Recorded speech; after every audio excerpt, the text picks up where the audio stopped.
ಎಲ್ರಿಗೂ ನಮಸ್ಕಾರ. ನಾನು ನಿಮಗೆ ಮೊದಲೇ ಒಂದು ಪೋಸ್ಟ್ ಹಾಕಿದ್ದೆ. ಏನಂದರೆ, ಲೈವ್ ಕಾರ್ಯಕ್ರಮ ಯಾಕೆ ಮಾಡಬಾರ್ದು, ನಿಮ್ಮ ಪ್ರಶ್ನೋತ್ತರಗಳಿಗೆ ಉತ್ತರ ಕೊಡುವಂಥ ಒಂದು ಸಂದರ್ಭ, ನೀವು ನೇರವಾಗಿ ಭೇಟಿ ಆಗಬಾರ್ದು ಏಕೆ ಅಂಥೇಳಿ. ಅದಕ್ಕೆ ಒಳ್ಳೆಯ ತಮ್ಮಿಂದ ರೆಸ್ಪಾನ್ಸು, ಪ್ರತಿಕ್ರಿಯೆ ಬಂದಿತ್ತು, ಮಾಡಿ ಅಂತ ಹೇಳಿದ್ವಿ. ಆದ್ದರಿಂದ ನಿನ್ನೆ ಯಾವುದೇ ಮುನ್ಸೂಚನೆ ಇಲ್ಲದೆ ಟ್ರಯಲ್ ಮಾಡಿದ್ದೆ. ಲೈಟ್ ಸ್ವಲ್ಪ ಕಮ್ಮಿ ಇತ್ತು, ನಿಮ್ಮ ಪ್ರತಿಕ್ರಿಯೆ ಚೆನ್ನಾಗಿತ್ತು. ಆದ್ದರಿಂದ ವಾರಕ್ಕೆ 1-2 ದಿನ ಸ್ಟಾರ್ಟಿಂಗಲ್ಲಿ ಮಾಡೋಣ ಅಂತ ಶುರು ಮಾಡಿದ್ದೀನಿ. ಆಯಿತಾ.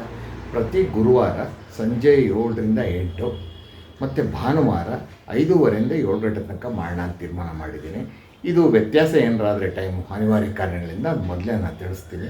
ಮತ್ತು ನೀವು ಯಾವುದೇ ಪ್ರಶ್ನೆಗಳನ್ನು ಕೇಳ್ಬೋದು, ಉತ್ತರ ಕೊಡ್ತೀನಿ. ಆದರೆ ಕೆಲವು ಪ್ರಶ್ನೆಗಳಿಗೆ ದಾಖಲೆಗಳನ್ನು ನೋಡದೆ ಉತ್ತರ ಕೊಡೋಕ್ಕಾಗೋದಿಲ್ಲ, ದಯಮಾಡಿ ಕ್ಷಮಿಸಿ. ದಾಖಲೆ ನೋಡಬೇಕಾಗತ್ತೆ, ಬನ್ನಿ ಆಫೀಸ್ಗೆ ಅಂತ ಹೇಳ್ಬೋದು. ನಾನು ತಾವು ತಪ್ಪು ಮತ್ತು ಅನ್ಯಥಾ ಭಾವಿಸಬಾರ್ದು. ಪ್ರಶ್ನೆಗಳಿಗೆ ಉತ್ತರ ಕೊಡೋದ್ರಿ ನೇರವಾಗಿ ನಿಮ್ಮ ಸೂಚನೆಯ ಆಧಾರದ ಮೇಲೆ ನನಗೆ ಉತ್ತರ ಕೊಡೋದಕ್ಕೆ ಬೇಕಾದ ಅಂಶಗಳೆಲ್ಲ ನಿಮ್ಮ ಪ್ರಶ್ನೆಗಳಲ್ಲಿ ಇದೆ ಅಂತ ಅಂದರೆ ನಾನು ಉತ್ತರ ಕೊಡ್ತೀನಿ, ತಲೆ ಕೆಡಿಸ್ಕೊಳ್ಳೋದು ಬೇಡ. ಸೊ ಯಾವುದೋ ಒಂದು ಗೊತ್ತೇ ಇಲ್ಲ ಅಂದರೆ ನಾನೇನು ಡ್ರಾಮಾ ಮಾಡೋ ಅವಶ್ಯಕತೆ ಇಲ್ಲ. ಗೊತ್ತಿಲ್ಲರಪ್ಪ, ಸ್ವಲ್ಪ ಟೈಮ್ ಕೊಡಿ, ನೆಕ್ಸ್ಟು ಬಂದಾಗ ಮಾತಾಡ್ತೀನಿ ಅಂತ ಹೇಳ್ಬೋದು. ಯಾಕಂದರೆ ಸಾಧ್ಯತೆಗಳಿರುತ್ತೆ. ಎಲ್ಲನ ತಿಳಿದೀನಿ ಅಂತ ನಾನೇನು ಅಂದ್ಕೊಂಡಿಲ್ಲ. ತಿಳಿದೇ ಇರೋ ಕೆಲವು ಕ್ಲಿಷ್ಟವಾದ ಪ್ರಶ್ನೆ ಬರ್ಬೋದು. ಆ ಪ್ರಶ್ನೆಗೂ ಉತ್ತರ ಕೊಡಬೇಕಾಗತ್ತೆ ನಾನು ನಿಮಗೆ.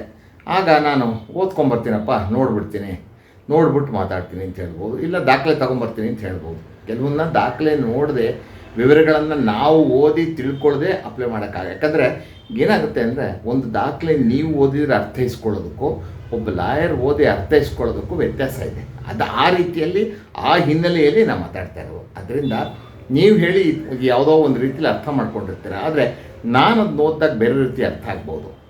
ಗೊತ್ತಾಯ್ತಾ? ಆದ್ದರಿಂದ ನಾನು ಹೇಳ್ತಾ ಇದ್ದೀನಿ, ಪ್ರಶ್ನೆಗಳನ್ನು ಕೇಳಿ. ನಿನ್ನೆ ಪ್ರಶ್ನೆಗಳನ್ನು ಕೇಳಿದ್ರಪ್ಪ, ಒಳ್ಳೊಳ್ಳೆ ಪ್ರಶ್ನೆ ಕೇಳಿದ್ರು, ಉತ್ತರ ಕೊಟ್ಟಿದ್ದೀನಿ, ಸಮಾಧಾನ ಆಗಿದೆ ಅಂದ್ಕೊಳ್ತೀನಿ. ಗೊತ್ತಿಲ್ಲ ನನಗೆ, ನೀವು ನಿಮ್ಮ ಅಭಿಪ್ರಾಯ ತಿಳಿಸಿ. ಚೆನ್ನಾಗಿದೆ ಅಂಥೇಳಿ, ಇಲ್ಲ ಸರ್ ಅಂಥೇಳಿ ಇಂಪ್ರೂವ್ ಮಾಡ್ಕೋಬೇಕು ಅಂದರೆ ಮಾಡ್ಕೊಳ್ತೀನಿ. ಕಾನೂನು ಪರವಾಗಿ ಲಾಫುಲ್ಲಾಗಿ ಏನು ಉತ್ತರ ಕೊಡ್ಬೋದು ನಿಮ್ಮ ಪ್ರಶ್ನೆಗಳಿಗೆ ನಾನು ಉತ್ತರ ಕೊಡ್ತೀನಿ. ದಯಮಾಡಿ ಬನ್ನಿ, ಕೇಳಿ. ಗೊತ್ತಾಯ್ತಾ? ನಾನು ಉತ್ತರ ಕೊಡ್ತೀನಿ. ಆಯಿತಾ? ಉತ್ತರ ಕೊಡೋಕ್ಕಾಗದೇ ಇದ್ದರೆ ನೀವು ನನ್ನ ಹತ್ರ ಬರಬೇಕಾಗುತ್ತೆ, ದಾಖಲೆ ತಗೊಂಡು ಆ ಉತ್ತರ ಭಿಕ್ಷೆ ಮಾಡಿ. ಇದು ನನ್ನ ಈ ವಿಡಿಯೋದ ಉದ್ದೇಶ. ಇವತ್ತು ಮತ್ತೊಮ್ಮೆ ಕೇಳ್ಕೊಳ್ತಾ ಇದ್ದೀನಿ, ದಯಮಾಡಿ ನನ್ನ ಲೈವ್ ಕಾರ್ಯಕ್ರಮಕ್ಕೆ ನಿಮ್ಮ ಬೆಂಬಲ ಬೇಕು.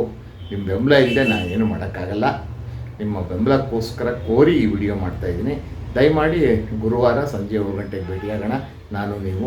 ಮತ್ತು ಭಾನುವಾರ ಸಂಜೆ 5:30ರಿಂದ 7 ಗಂಟೆ ನೋಡೋಣ. ಅದು 8 ದಿವಸ ಹೇಗೆ, ಮತ್ತು ವಾರಕ್ಕೆ 3 ದಿನ ಮಾಡೋದು, 4 ದಿನ ಮಾಡೋದು ಇತ್ಯಾದಿಗಳನ್ನು ನಿಮ್ಮ ಪ್ರತಿಕ್ರಿಯೆಗಳ ಆಧಾರದ ಮೇಲೆ, ನಿಮ್ಮ ರೆಸ್ಪಾನ್ಸಿನ ಆಧಾರದ ಮೇಲೆ ನಾನು ತೀರ್ಮಾನ ಮಾಡ್ತೀನಿ. ಇಷ್ಟು ಈ ಬಗ್ಗೆ ಮಾತಾಡ್ತಾ ನಾನು ಮಾತು ಮುಗಿಸ್ತಾ ಇದ್ದೀನಿ. ನಮಸ್ಕಾರ.